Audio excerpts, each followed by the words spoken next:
I became a career coach, how would I say I have credibility? My name is Merrill Dubrow, CEO of Mark Research. I'm a 35-year veteran of the Research and Insights community and the host of our podcast, On the Mark. On the Mark is focusing on executives and thought leaders in the world, sharing their insights, strategies, and personal experiences.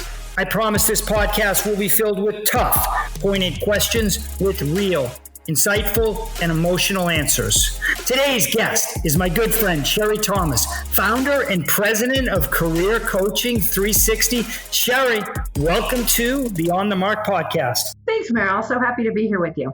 There's so much I want to cover today, really. But why don't we start with this one? Just talk a little bit about your career. Give us a little bit of your landscape over the last 20 or so years. Yeah. So right now, I have been working at a Fortune 50 company for about 19 years, the last 3 years as a leadership coach inside that company. And in addition to that, at the same time, I've also been running my own business as founder and president of Career Coaching 360. And it's kind of interesting. I didn't just wake up one day and decide to be a career coach and a leadership coach. It kind of just found me, the profession. And I've been through 5 different rebrands of myself in my own career. I've been in media, I've been in finance, I've been in the tech industry, things like that. And just so many people would ask me, how did I rebrand? How did I do that I thought to myself, I have a really snarky side sometimes. And I thought to myself, why don't I just write it in a book? And then that way I don't have to talk to people anymore. So I wrote a book. I've written 2 now. And the first book I wrote for about 6 seconds. It was on Amazon's top 10 list for personal branding books. And the Wall Street Journal found it. And then everything just kind of took off from there. That's exciting. So there's so many questions I want to follow up on that, but I'm going to start with an easy one. You know, I'm not that smart. We've known each other for decades. What exactly is a leadership coach? Oh, yeah. Everybody should have a leadership coach.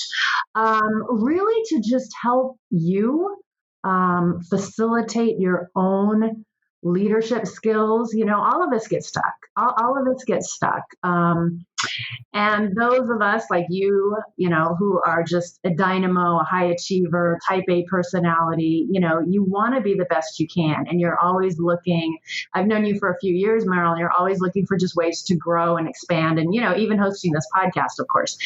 And so it's realizing that if you do get stuck or when you do get stuck on a particular challenge, either a personal growth challenge or a professional challenge, I always say it's okay to get stuck. It's just not okay to stay stuck. You can go to a coach, you can go to a leadership coach and just say, gosh, I'm stuck. I want to get to that next level of impact. I want to bring more results. I want to inspire and bring out the best in more people. I'm stuck here. How do we get to that next level? And a leadership coach or an executive coach will be able to, or should be able to help you do that. That's awesome. And so lots of questions. Type A personalities, is that most of the folks that need a leadership coach, or is that most of your clients, or is it really every type? That is a great question. I guess I said type A because I guess that's just my clientele seems to be type A. Okay. But it's a great question. I think anybody who wants to deliver high impact for an organization and anyone who is self-aware enough to really want to just go through that personal growth and is always striving to get better, whether you're type A or type B, I would think anybody in that arena would reach out to a coach. A leadership coach, is it somebody that you work with once a week, once a month, once a quarter, once a year? Is it yes? I mean, do you have clients that are all different aspects? Yeah, letter D, all of the above. Okay, perfect. So are there common traits or common issues, problems where a lot of leaders today kind of get stuck? Like whether it's, personal branding, whether it's really growing a company, whether it's trying to deal with problems. Any common issues that you're helping solve with all these, with your leadership sessions? they tend to fall for me. So I'll first say you can probably find a leadership coach for any area where you're stuck. You probably can. For me, the type of leaders and executives that come to me are the type that they want to build their influence and credibility. So they're looking for more scope. They're looking for more impact. They're looking for more turf. And how can they build their credibility and their influence? And that can either be inside the organization where they currently are, or it can be outside as a thought leader. And the other type that comes is those who they've been successful in their profession. They've just decided that it just doesn't fill them anymore. They don't have the passion anymore. So they want to try something else, and then they're not quite sure where else they can go, how they can rebrand themselves as a leader. Okay. No, that's interesting. So a few minutes ago, switching gears a little bit, if I heard you right, you said Sherri Thomas has rebranded herself 5 times. I have. If I heard you say that, right? I have. Wow. Yeah. I know, that's amazing. So let's stay with that, because I think that's fascinating. I know people who struggle to rebrand themselves once, right? How hard is it to rebrand yourself? It's a little bit tricky, I would say, the first time you do it. There's so many lessons. It's kind of like Sisyphus pushing the rock up the hill. You don't quite know how to do it, and you're trying different things, and you're not getting any traction and all of that stuff. But I would say that once you rebrand yourself, and rebranding could be maybe from one industry over to another industry, or maybe it's one job role. Maybe it's a marketing role, Meryl, with Mark. And all of a sudden, you've been developing this passion on the side for a technical role. So you want to go into a technical job role. That could be a rebrand. So the first time, I would say, it's pretty tricky. It's definitely challenging, and it helps to have a coach or someone who's done it to help you. But I always strive with my clients, let me teach you the steps, and let's really get into the mindset of what's holding you back, what types of fears are holding you back, which could be fear of change, fear of failure, fear of the unknown, all those things. And once we go through that together, and I'm able to walk with you through your journey, then you should be able to do it over and over again. When I hear the word rebranding, right, on an individual, and I'm going to let you say true or false. I'm going to ask you a question. You say true or false, and then you can answer it. I would say rebranding for an individual means a pay cut. True or false? Absolutely false. Okay, which is what I thought you were going to say. But I think, Sherri, that a lot of people think it's true, that they have 15 years in technology, and if I rebrand myself in retail, I'm going to lose that, and I'm going to lose my place, and I'm going to lose $50,000 in salary. So just expand on that, would you? Yeah, and it's a great question, and I want to go here with you, Meryl, because I think it's so important to tell your audience and just educate people. I think the natural default is exactly what you're saying. I think the natural default is to say exactly what you said. I've invested 15 years in my career, and here's where I am. And therefore, if I change, I'm going to lose all of this experience and skills and successes. And I'm going to say that the answer now that you're letting me explain it, the answer is actually not necessarily.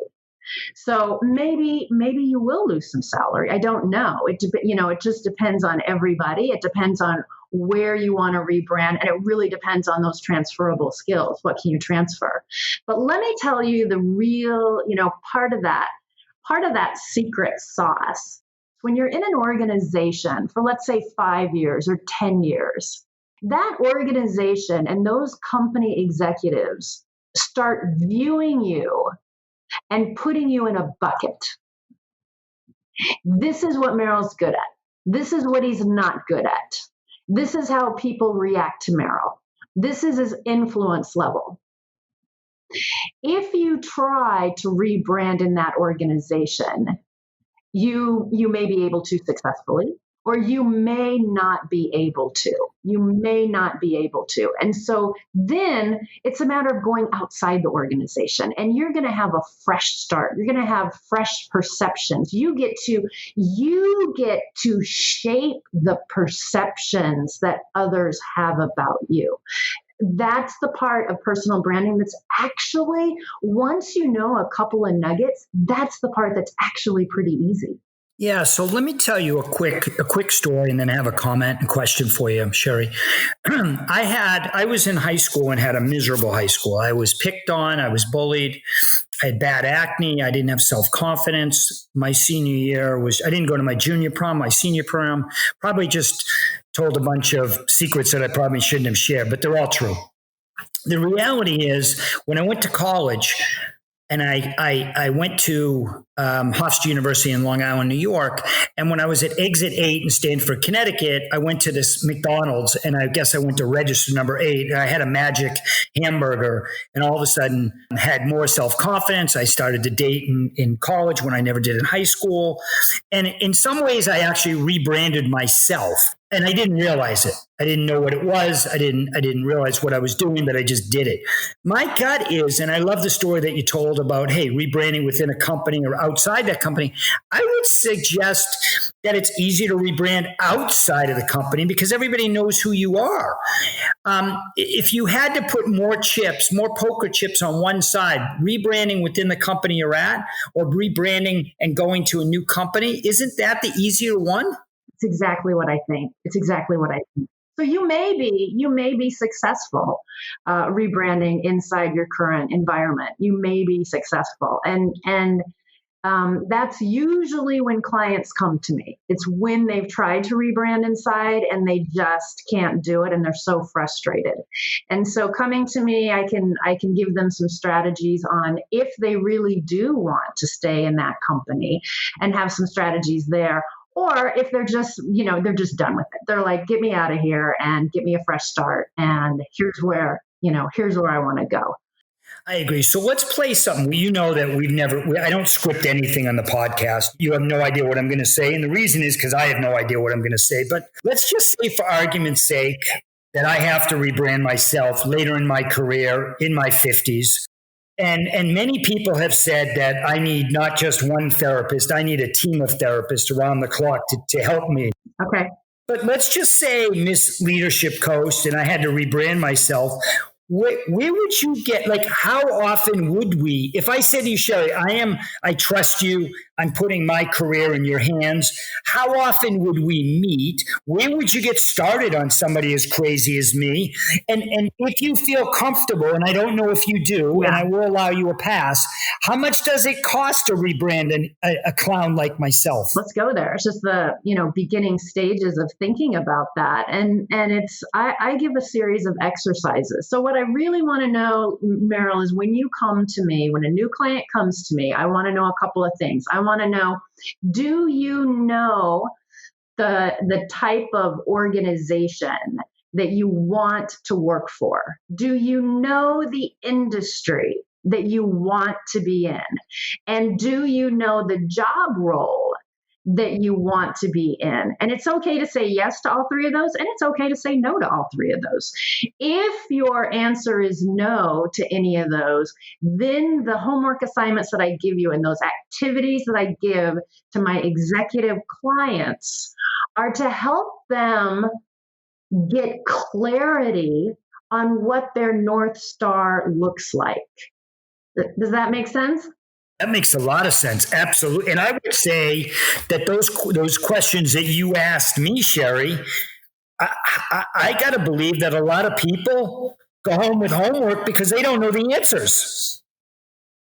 Yeah, and it's a beautiful thing to give yourself some time and some space to really think about this. And it's something that could take a month to try to figure out. And so I give step-by-step activities to help get that clarity together. But the first step, because you asked kind of what are the steps? The steps are, the first thing is to get clarity around those.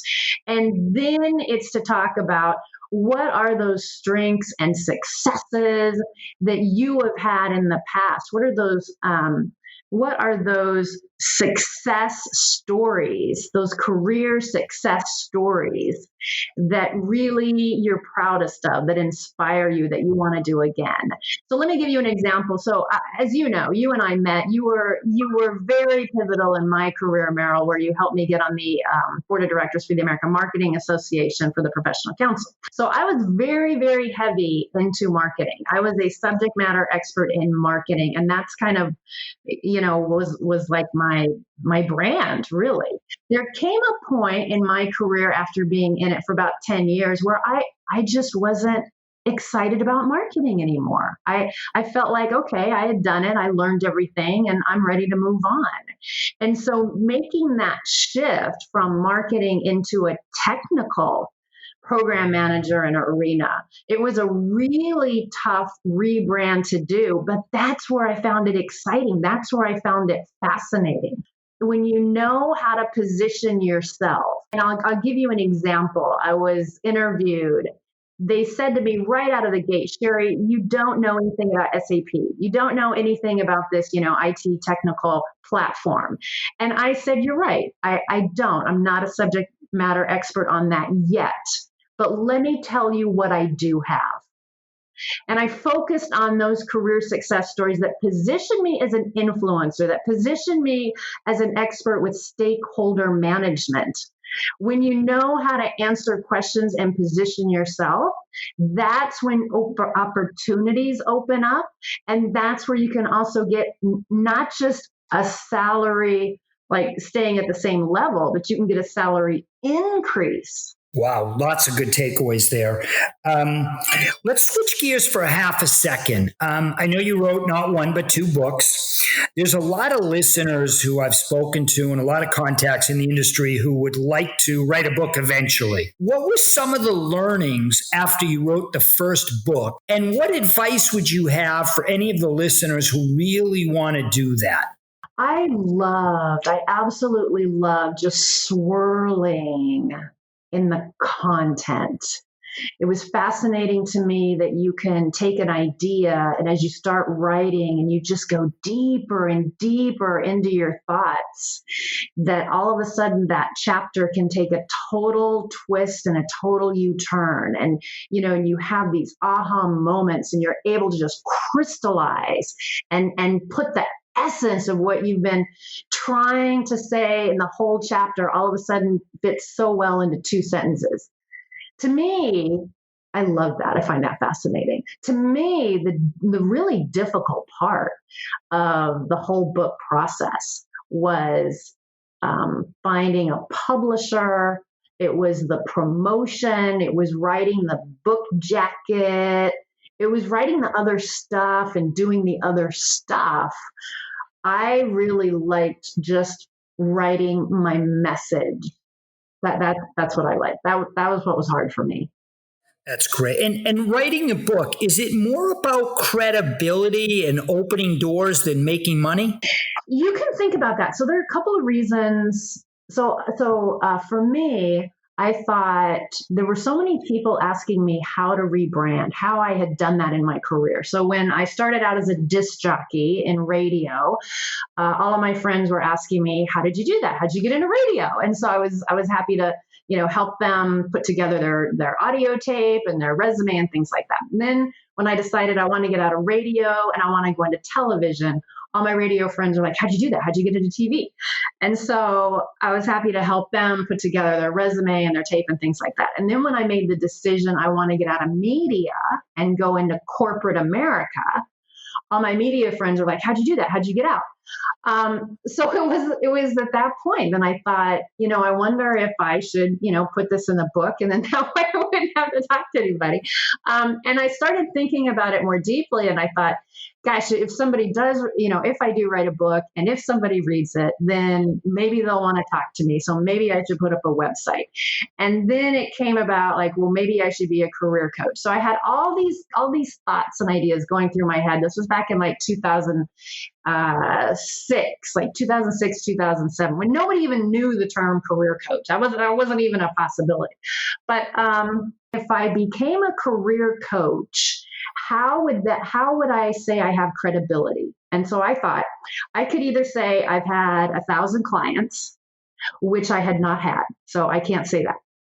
Or I could say I have all these certifications and degrees to give me credibility for being a career coach, which I didn't have, and I couldn't say that. Or I could say I've written a book. And that's when I thought I could do that. I could do that because I've been thinking about writing a book, and that makes sense. So there are all kinds of reasons to write a book. You and I have played tennis before. Have you rebranded from tennis to pickleball yet, like I have, or not yet? I need you to teach me. I need you to teach me pickleball. I've only played one time with my uncle, and it was not pretty. Yeah. It really.